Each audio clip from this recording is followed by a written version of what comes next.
I think this map on the right has been shown a lot, and it's crucial to start there. I think again, just for 1 second, because this question of where Europe starts and where it ends, or whether it ends, to some extent, I think is really important. We're trying to be away from.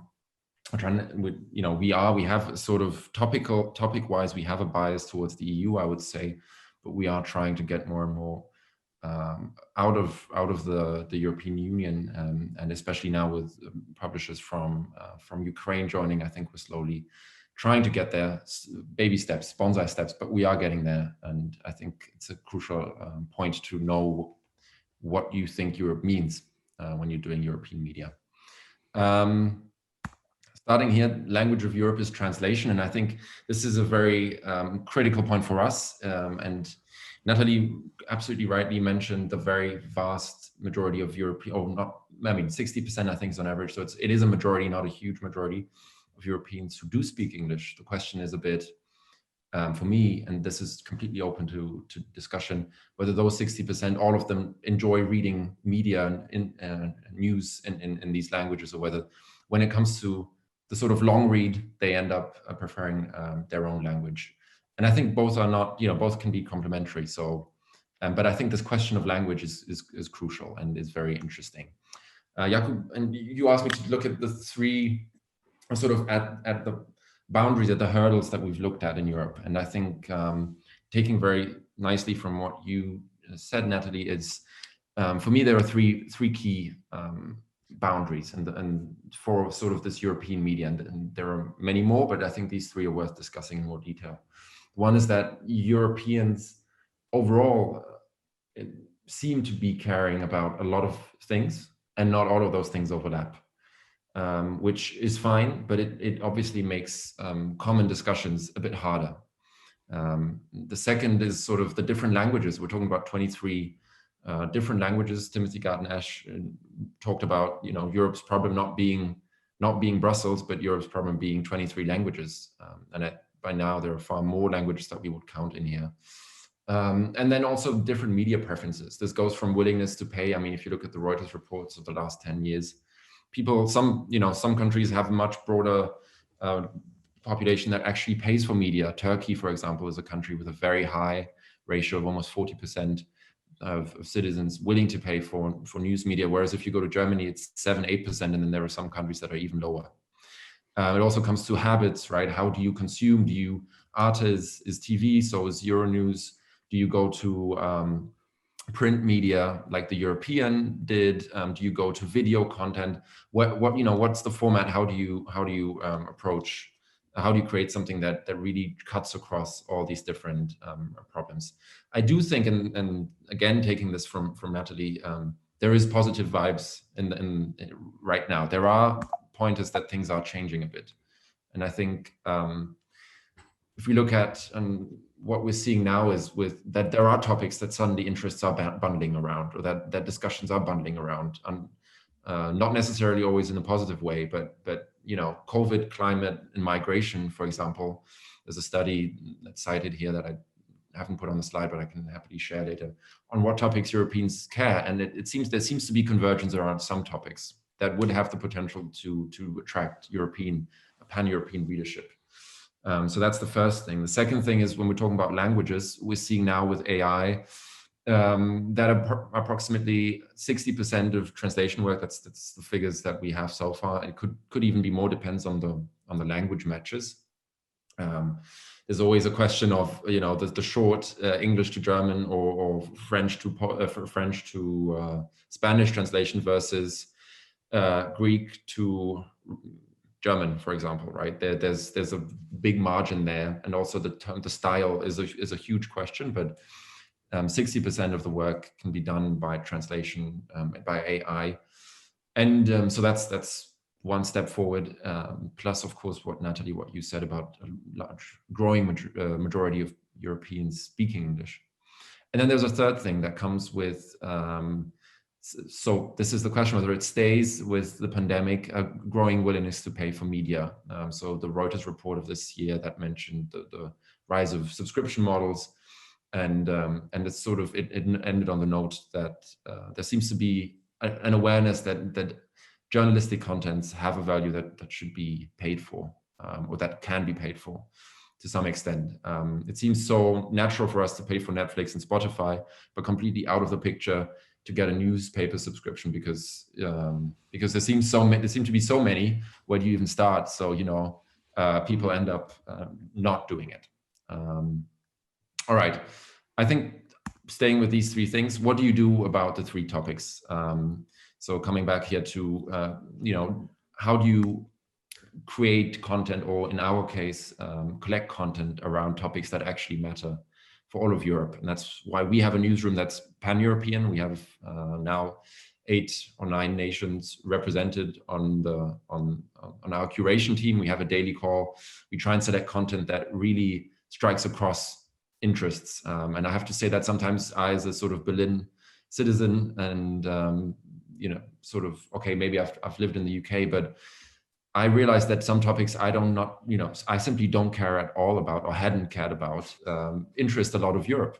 We had this topic, and all the British in this call might not want to hear this, but we had a topic from a Spanish colleague on Juan Carlos and the Spanish monarchy.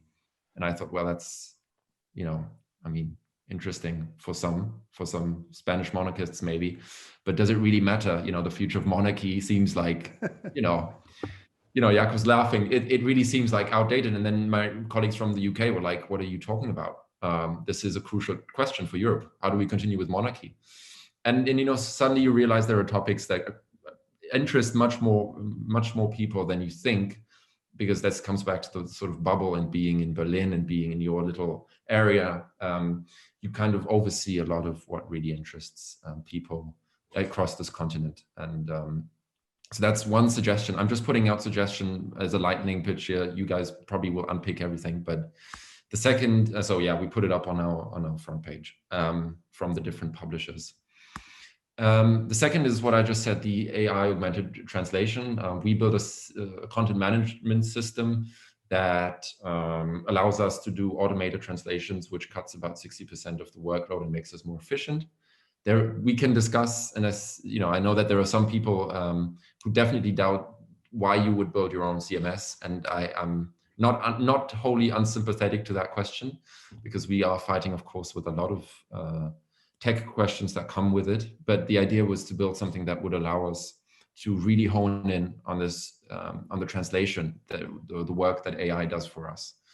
And that's the second question on the different languages. And the third, the different consumption habits. We try and go across formats. So our content, the articles that we take from other papers, and we're also increasingly doing our own articles that we take. So there's one coming next week from German climate activist Luisa Neubauer, together with a colleague from Uganda. So we try and take these pieces that we think have a European relevance and play them out on our website. Of course, we're a bonsai, so we just started, and we try and work with both the legacy media, or the big outlets, as Natalie, as you called them, right? So on the left, we try and place our articles in papers, which we've done here in this is in El Mundo, so both in print. We try and get them into audio, which you can see here. This is in German. We've done it in different ones. And we have a big growing network of re-syndication. So publishers that pick up our pieces from different publishers, and take the translations and publish them in their language. Because there is a huge potential here, I think, to work together, not just with different other smaller startups or growing startups. I think there's also a huge potential to work with big outlets that already have a reach, that are more than willing to work on European projects. We're going to hear from Hannah later on side. There is, and Natalie with The Guardian, there is a willingness, and there is a huge interest in doing European projects, both on the sort of center left and more on the conservative outlets, to be honest.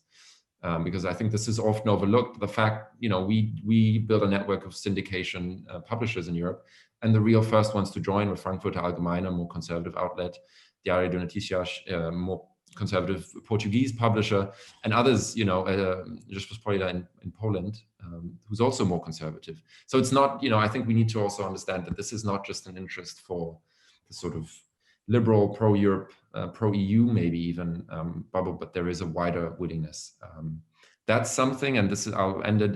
Jakob, I can see we're running on time. This is not, we're not alone in this space, which is Google. Google has seen this, and Google has been striking a lot of deals with a lot of money that none of us have.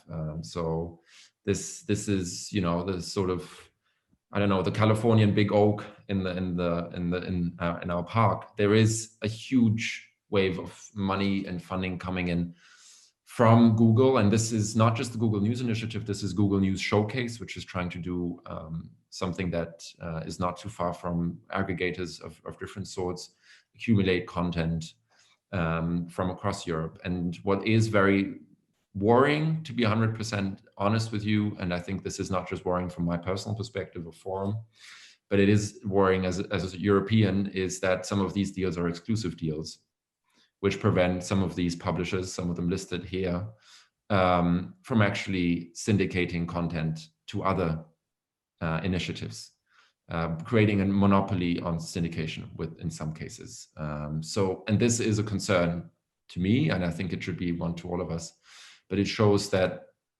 we have to act quick, and we have to also work together and support one another. And that's, I think, where I leave it now, and hand it over to Jakob and Mick, because I think there's a lot to learn from RW Europe and what they've done in terms of the business model. So I'll zoom out in the interest of time and be here for the discussion afterwards. Absolutely. Thank you, Paul. And I have to say that I did not know about the exclusivity of the syndication, but that's certainly quite an important. Yeah, not all of them are. I know of at least 2 that are, and that's worrying to me, definitely. Well, if there's one point of optimism that maybe we can try to hope for, is that, you know, us Europeans sometimes come together to regulate big tech, and maybe this will be a case where there will be some, consensus